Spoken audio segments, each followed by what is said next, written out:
Hello guys! Ito po ang ating part 3. Bawal daw si Chuchay doon papasok. Dito na lang daw siya kakain. Bawal si Pachuchay. Dito tayo kakain sa labas. Sit!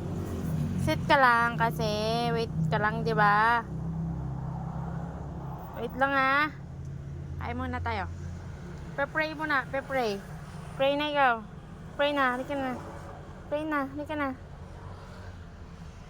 Thank you po sa pagkain. And ito nga po yung karugtong ng ating day 2. Dahil pa-travel na po tayo papunta po sa Baguio.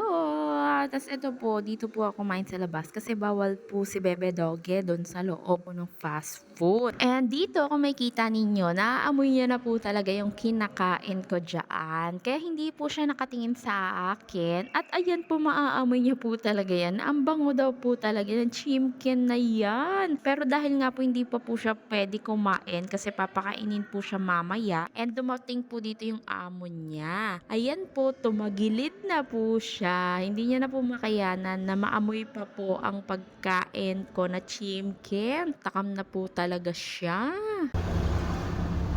Ayan na lang itubig mo ha. Ayan na. And dito kung makikita ninyo, tumayo po talaga siya kasi nga po yung amo niya na yun po ang magpapakain sa kanya at nagbibigay po yun sa kanya ng pagkain. Once na kumakain po yun, talaga nag-aabot po sa kanya yun ng pagkain. And ako po, hindi ko po siya sinasanay na ganun. Para tahimik lang po siya kahit kumakain po ako dito sa Gedli. Pero hindi ko na rin po natiis, binigyan ko na rin po siya ng kapirasong chimken dyan. Pero bawal po yung laging chimken sa mga alaga natin ha, lalo na po pag hypoallergenic po sila. And dito po no, sana mag-provide yung mga fast food na mga chairs and tables nila sa labas. And ayun po yung mga family namin, nadudun po sila sa loob. Tas dito po, binigyan na rin po namin siya ng pagkain.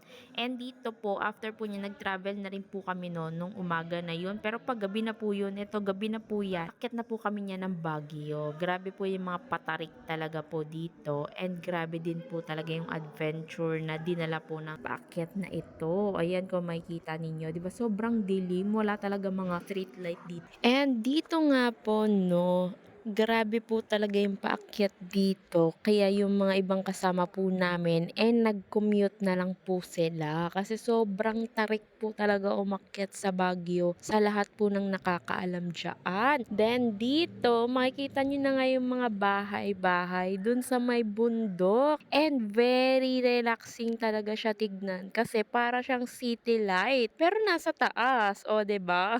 Pero eto, nasa medyo baba pa lang po ata kami neto. Pero malapit na kami doon. Kasi may mga nadadaanan kami na medyo pataas lang ng konti. Tapos ayun na naman. Tapos ang dami talagang umaakyat din pag gabi. Hindi ko akalain na may mga umaakyat pa pala kahit gabi. Akala ko kasi puro umaga lang. Kasi nga po, nung nag-rides kami dito ng nakamotor, umaga po kami umakyat. Then dito, nandito na nga po tayo sa City of Summer. Ba yung nakalagay dyan?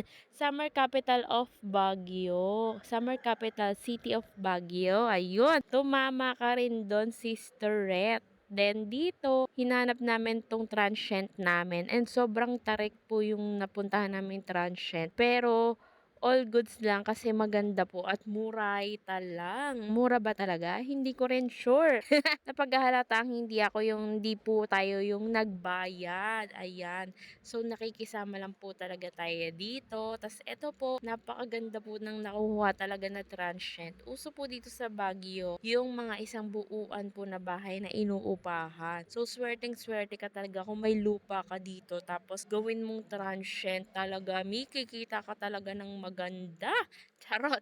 Tapos umakyat na tayo dito sa taas. Papakita ko sa inyo yung room. Pero hindi ko na siya i-room tour or hindi ko na kayo itutour sa buong bahay. Dahil syempre may mga tao rin na iba. So nahihiya po ako. Ano po. Tapos ayan, ganyan po siya kaluwag. Meron siya sala tsaka kusina. Tapos may 3 kwarto. Tapos dito na kami mag-stay for one night. Tapos bukas maggagala kami. Tapos diretso na po kami uwi. So, natutulog lang po talaga kami sa mga transient na pinupuntahan po namin. So, ayun lamang po 'no, hanggang sa muli po, may makarugtong pa po yung umaga po.